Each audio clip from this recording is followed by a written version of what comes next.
All right. Yeah, so I'm Jim Garavaglia. I am the area fisheries biologist, including Lake Shelbyville here. So we're going to take some spines off of these catfish to do some aging. So fish structures are kind of cool. Depending on the species, there's a few different types of aging structures on the fish you can collect. And it's kind of similar to if you've ever counted like the rings on a tree. There's certain structures, in this case, the pectoral spine on a channel catfish, that when you cut it and section it in a certain way on a certain part of this spine, you're able to count the rings, and those rings represent age or annuli of the fish. And so we're able to kind of see how old the fish are and maybe answer some different management questions doing that. So it's a pretty simple thing. These fish are already being harvested, so it's pretty easy to take the spines. You can actually do this on a fish and release it, and this will actually heal on a fish as well. Up to like 20 pounds is typically kind of the max, which on channel cats is about as big as you're going to get typically. That's more for flatheads and blues. But yeah, so these spines here, a lot of times they'll lock into place. They've kind of got an interesting joint. Since these fish have been, euthanized, they're not doing that. And so these spines basically fold, and then you're able to, and here since I've done it, there we go. And so That was not hard at all, was it? nope, that pops right out. And I'm just a little out of practice on exactly where it is, but because there's a real interesting little joint there. And then that, there we go. Now, normally I wouldn't cut quite as much if I was going to release this fish. Obviously, this one's being released to the grease, right? But so this process on here is basically where you're able to then age that fish. Yeah, so we're going to collect that on a few of these different fish. Looking at the sizes, there's probably some different year classes here, but we had a year where the lake was stocked. Another interesting thing you can do with these, so we're doing a whole project on this lake. Well, I shouldn't say project. Here we've been building some boxes on some other smaller lakes where we can kind of do a little bit more studying because it's a little more manageable. We've got a collaborative project with Eastern Illinois University where we're building catfish boxes, seeing if we can get these fish to spawn naturally, which they do quite well here in Shelbyville, it seems like. Better than I thought, maybe. But in a lot of lakes, there's not the habitat they need to successfully spawn. They're cavity nesters. The males guard the eggs in the fry. And so we're kind of studying some of that stuff. And through that project, Eastern was actually able to find, in another kind of collaborative thing with SIU down south, where they can do microchemistry on these spines. So it's laser ablation, they call it. They basically shoot a laser, burns up a little piece. They're able to look at the microchemistry. And you can actually tell if it's a hatchery fish or a naturally produced fish because the water chemistry is different. And the water chemistry is kind of, recorded in the bone.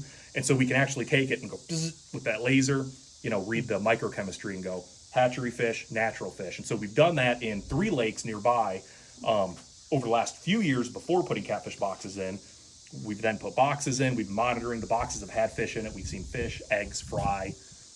From there, we just got to kind of wait and see if we start getting little fish, right? But those lakes are also stocked. So how do you tell the difference? Well, that microchemistry is how we're going to be able to tell. So most of those lakes were almost entirely, if not entirely, stocked populations. What we're hoping we'll see is more natural recruitment and maybe be able to reduce those stockings and just have those catfish, reproduce naturally like they should. So yeah. So can you describe a box and what the real purpose of it is? Yeah. So how does a catfish spawn? They were first kind of designed, at least from what I'm aware of, by Pennsylvania. They were like, however it came up, they built these basically wooden boxes. They're about 2.5, 3 foot long. I think they're a foot wide, give or take. There's a 6-inch hole. A lot of people go, oh, that hole's not big enough. Trust me, it is. They don't want a big opening because they want to be able to guard it. And then through the sampling and surveying that you guys did last year, I was talking to one of our core guys the other day, and they said it looked like the usage rate was really high. Yeah, so fairly high. The first area we put boxes was Shelbyville. We went out so we put them out like March, April-ish, before the lake came up to summer pool. So we were able to put them in dry ground, which the other lakes we have to drop in the water, right, because they don't fluctuate. So it was kind of nice. We were able to put them in the dry, see where we're putting them. We went back out. It was the first week of July, 2024. Those had like a 50% usage rate. Don't quote me on the Eastern stuff. I was out with them for a little bit. A couple of the times we were checking boxes, and it fluctuated throughout the year. Obviously, early spring, you're going to start seeing a few, but it ramped up to at least, I think, 50% usage, if not more. And some of those lakes, Lake Charleston had like 48 boxes. It hasn't been stocked for 8 years.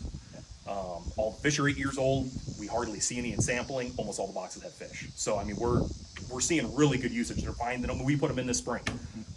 And this is a project that a lot of the public probably isn't familiar with or aware that we're actively managing these fish right now. Yeah, it's something we're trying to do a little bit better. There's if anybody's wants more on that Eastern project in particular, and this kind of stuff in general, there's an Outdoor Illinois article just came out that was they asked me to write it, and I said, hey, you should have this graduate student write it from Eastern, and her advisor. They both did a great job.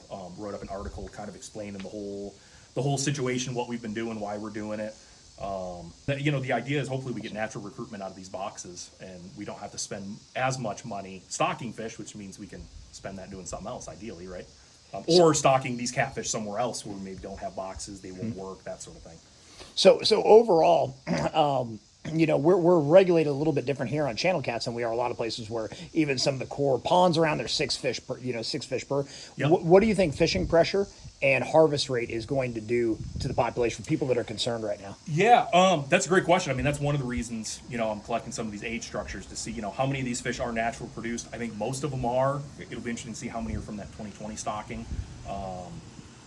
But that's the only year that we've stocked catfish in this lake. So most of these fish, other than from that 1 year of stocking, should be naturally produced. On top of that, we've had boxes out. This will be the second spawning season. So I'm hoping, it takes about 2 to 3 years before we'll see them in our gear, our sampling gear, just because the young a year aren't susceptible. So I'm hoping we'll start seeing some even more natural recruitment, which just means we'll be able to have more fish to have harvested. Awesome. Well, thanks for coming down and doing this, buddy. Yeah, thanks for working with me to do it.